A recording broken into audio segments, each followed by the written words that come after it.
Alright, good morning everyone. This is your first lesson in the ICT Traders Club. Today I'm just going to be going over the basics and what you need to know just straight off the rip. There's nothing complicated in today's lesson. You shouldn't need to study it extensively like some of the other ones. But make sure you do have a piece of paper and a pencil out so you can just write down everything and make sure you have it all memorized. Alright, so the first thing I want to go over is the interface of TradingView. So TradingView it's an application that you can download on your computer or phone, and it doesn't really matter which one, they both work perfectly fine, but you're going to download one of them, and essentially this is what you're going to use to view all of your charts, look at price action, and anytime you need to check the charts, you always come to this one. So pause the video right now and make an account for TradingView if you don't have one already, and make sure you have that pulled up or in a place where you can easily access it whenever you need. Okay, so the next thing we're going to go over is the chart and drawing setup. So to put it briefly, let me pull up the main menu. When you pull up TradingView, you should see this. So you're just going to make sure you're scrolled at the top, click create new layout. I already have one, but essentially once you make it, it doesn't really matter too much what you do with that as long as you pull it open and then go to the top left over here. It should say what you're trading. So for example, if you want to trade the value of gold paired with the value of silver, for example, you just go over here and type whatever you want. There's different categories like crypto, forex. I personally trade forex, which basically means you trade the value of different currencies. So the main one I trade, which is the one I suggest you trade, is Euro and USD. And if you want to pull that up, it's just EUR USD, no spaces, and then click on the one that says Owanda right here on the right. So this right here is the chart of the value of the euro paired with the value of the dollar. Alright, so basically once you pull it up, I just want you to pause the video and mess around, look at all these things on the side, see what they do, drawings, different lines and things of that sort, and you're going to need to get used to that because we're going to be using that a lot, and it's going to be important so you can mark out different patterns and price action. Okay, so what's the next thing on our list here? Oops, wrong thing. Time frames. So actually, before we get into time frames, I'm going to help you out with these drawings and simplify them real quick. So first, click on this little line over here with the two dots and click the arrow next to it. So scroll down to horizontal ray and click the star next to it. I'm just going to give you a preset that'll guide you throughout all your trades and give you what drawings you're going to need to use. So yeah, star that horizontal ray, and then next, that's all you're going to need from this section. Let's see over here. And then click fib retracement and click the star, and just right click, just actually click it and click anywhere you want around the chart and do that. Make one and click this settings button right here. I'm going to give you the settings that you're going to need for your Fibonacci retracement. And this is I'm not going to go into what it does right now. You're going to learn about this later on. But I just want to make sure you have your drawings set up. So you have to do this along with me. So make sure all your drawings are set up because you're going to fall behind if you don't have them set up ahead of time. So the only one of these boxes you should have ticked. Here, let me fix this real quick. Okay, so 0, 0.618, 0.678, and then 1. So as long as you have those set up, you can use whatever color you want, and then just click OK. And then you can delete it, press backspace. Okay, so that was our second drawing in our preset. Next section, yeah, there's nothing in this one.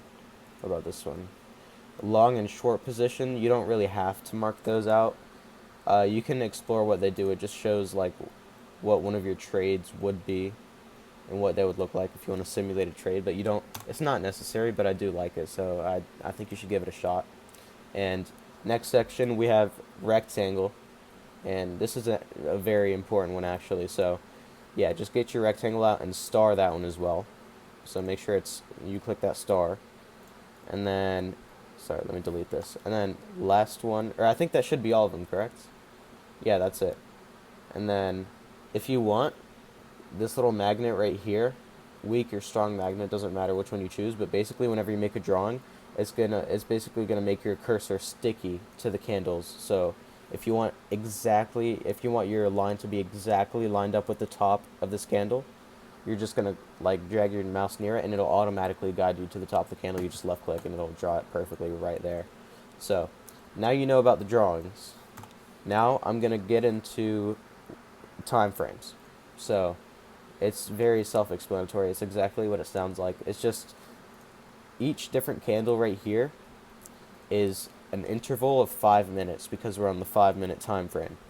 So, for example, I'm going to zoom in all the way. This red candle right here represents 5 minutes of price action. And I'm going to go over into what the candles mean, why there's a thick part and a thin part. Don't worry about that right now. If you know about that, then you're a little bit ahead. But so far, what I just want you to know is that different time frames just specify what each candle represents. So, for example, I just clicked day. So that means each candle is 1 day's worth of price action. So today is this candle right here. So you should have a basic understanding of time frames right now. The main ones we're going to use are day, 4 hour, 1 hour, 15 minute, 5 minute, and 1 minute. So just take a look at these on my screen right now and star the same ones if you want. You don't really have to star them. You're going to remember which ones we're going to use once I teach you my strategy. But I'm going to go back to the 15 minute right now. Alright, so now the next thing I want to teach you before I dive into, candlesticks right here. So I'm going to teach you what each candlestick actually means. And I'm going to pull out the drawing tool if I can find it. Where is it? Alright, brush. So, ignore that. Sorry. Each candle should look like, I don't know why it's squiggling. There we go. Alright. Should look like this. So, you're going to have, first of all, you're going to have the body of the candle, which is the thick part. And then after that, you have the wick on top and the wick on bottom. So, the body basically means, for example, in a bullish candle, essentially, bullish means positive, so that means a green candle. The very bottom of the wick is when price opened. So for example, if we're on the 15-minute time frame, the very beginning of that 15-minute interval, right when the candle opened, the bottom of the thick part would be right when it opened. And then it went, whatever price action did, it went like blah blah blah, those lines and everything. So essentially it started right here, and then the top of the thick part just means it ended right there. So why are there these thin little wicks? So basically these wicks mean that since price started and ended here, how did it end up throughout like top and bottom? So within that 15-minute interval or whatever time frame you're on, that means price at some point went all the way down here and also all the way up there, but when it closed right here, and when it opened right here. So this is the top of the thick part is the close, and then the bottom of the thick part is the open, and the little wicks just show what was happening throughout that interval depending on the time frame you're on. It does vary a little bit if you're on the red candlestick. If your candlestick is red, that just means it's bearish or negative. So instead of going up, the price action went down. So that means I'm going to make a red candlestick for you right here. 1 second. There we go. Alright. So I'm going to draw it over here in this corner. So you have the candle wick, the body, and then the rest of the wick.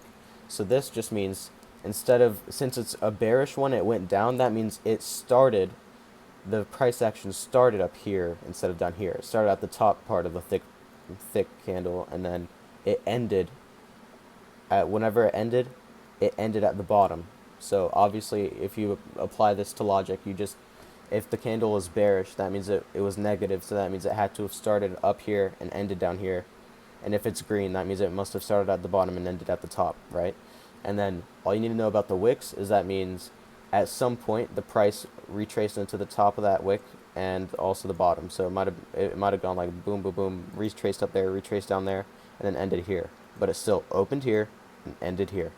So body is open and close, and then wicks is the places it went during that time phase. So ignore my beautiful drawings. Hopefully that gives you a rough understanding. If it's still a little blurry for you, this is extremely easy to understand from ChatGPT or some basic YouTube video. I highly suggest you go watch one of those. But yeah, that gives you just a basic understanding of how candlesticks work. And for these two terms, or these four terms, I'm going to start off with bullish and bearish. Use whatever mnemonic device you can for this, but bullish means price is just in an upwards trending market, so bullish means up, and bearish means down. So right here in this section, generally speaking, price was what? Bullish or bearish? It was bearish because it went down. However, let me find a bullish scenario. Cursor. Yeah, right there. So, right here, price, bullish or bearish? It was bullish because it went up. So bullish means up, bearish means down. So whatever mnemonic device you can use to remember that, just go ahead and apply that. And then for long, that means long and short are very important terms because this describes the kind of trade you're taking. So if you're taking a long trade, that means you're buying, for example, in this case, euro. You're buying the value of the euro. So you're going long. That means you want price to go upwards. You're going long, so that means price, you're aiming for it to go up. However, if you take a short trade, that means you're going to profit off of it going down rather than what you traditionally know of as it going up, which would have been long. So long means you're profiting off of it going up, and then going short means you're just profiting off of it going down. So this is also known as selling rather than buying. And then when you hit your take profit, so let me explain what stop loss and take profit is real quick. The take profit is when you set it up at a certain point on the chart, and basically the system says whenever price hits that point, you automatically exit the trade, and that's at that price you took your profits. So whenever, let's say the candles fluctuate, blah blah blah, once it hits there, boom, you're exited out of the trade, you make your money. On the other hand, a stop loss is there to minimize your risk. So your green area should always be bigger than your red area. But essentially, if price didn't go where you wanted it to go and you lost the trade and it went through the red part, that means it hit your stop loss. Stop loss means that when price hits that point, that means you immediately exit your trade and you take your loss. So it's important to always have a stop loss, no matter what. Always have a take profit and a stop loss. So, yeah. After that, I want you to know, so just from that little segment there, I want you to know stop loss is when you just take your lose or your loss, and then take profit is when you take your money, you win the trade. So stop loss, lose, take profit, win. And going long is bullish, you want price to go up, and going short is bearish, you want price to go down. So I want you to memorize all these vocab words, use whatever mnemonic device you can, and then moving on, we have the terms market order, limit order, and stop order. So market order is the simplest of them. These are the different kinds of purchases you can make in the market, or orders. Market order is literally you press buy or sell. That's all it is. So you buy, it goes up and you take your profit, or you sell, it goes down and you take a profit. But over here, a buy stop, or essentially ignore the buy and sell part. First I'm going to explain what the stop is. So a stop is basically when you set up a certain point on the chart, like a line. Once price hits that line and goes through it, like in this scenario, in the bullish scenario when you buy, once price goes up and hits that line, that's when your purchase happens. And in the bearish scenario, it's just the opposite, as long as it's going through the line. However, a limit is when price bounces off a certain line. So for example, price is right here right now. If I have a line drawn right down here, and I say as soon as price hits this line right here, I'm going to buy and take, for example, a long. So as soon as it bounces, this is a buy limit order. So as soon as it hits it, that's a limit. So just remember, limit is bouncing, stop is going through. And it's kind of ironic because it says stop, but you're really wanting it to go through the line that you're making. So just write this in your vocab. memorize stops and limits, and whether it's a buy or a sell just depends on if you want market to go up or down. So if you're buying, that means you're going up, obviously, and then selling, you're going down. You're profiting off of it going down. Okay, what else do we have here? Discipline and common mistakes. So to wrap up the video, I'm going to talk to you about common mistakes people make and common mistakes that I made when I was first starting out. So basically, there are a lot of ways you can go down and make mistakes, but the most common is when you take trades off of emotions. You never want to trade off of your emotions. You want to have a set plan, and you are going to lose trades, and you are going to win trades. You want to make sure your strategy ensures that the amount of trades you're losing won't harm your profitability. So the whole point, you're supposed to lose. You're supposed to lose some trades, but the whole point is that you're making profit with the amount of trades you're winning. So you have to have a certain risk to reward system to make sure your stop loss isn't losing as much as your take profit, and that you understand where price is going and all the different concepts of liquidity. And I'll get into all that complicated stuff later. But most important part about trading is discipline and restricting your emotions. So remember, you will lose. The greatest traders in the world lose very often. But the reason they're profitable is because of the ratio between the amount of money they risk and the amount of money they target to reward. And then some other common mistakes, let's see. Indicators. So indicators, generally speaking, you really don't need very many. I use one indicator, but if you get into the stuff on Instagram, you're going to see a lot of different indicators that say, oh, this indicator, let me explain what an indicator is. It's like you click this button right here, and it's basically, it shows certain things on the chart, and there's so many different indicators out there, but essentially there's a lot of people on Instagram that say this indicator will show you when to buy and when to sell because it uses this concept of don't believe them, it's fake, especially if it costs money. Obviously that's a scam. Even if it's free, don't bother. I'd rather you learn it all on your own, learn the concepts, learn how to become profitable on your own, because these indicators will never make you profitable. If they did, then trading would be a free ATM. It would be free money, and nobody would have to learn anything. So obviously, indicators do not work if you're using them to just make your trades for you. That's not going to work. Also, don't fall for the second common mistake aside from indicators is AI.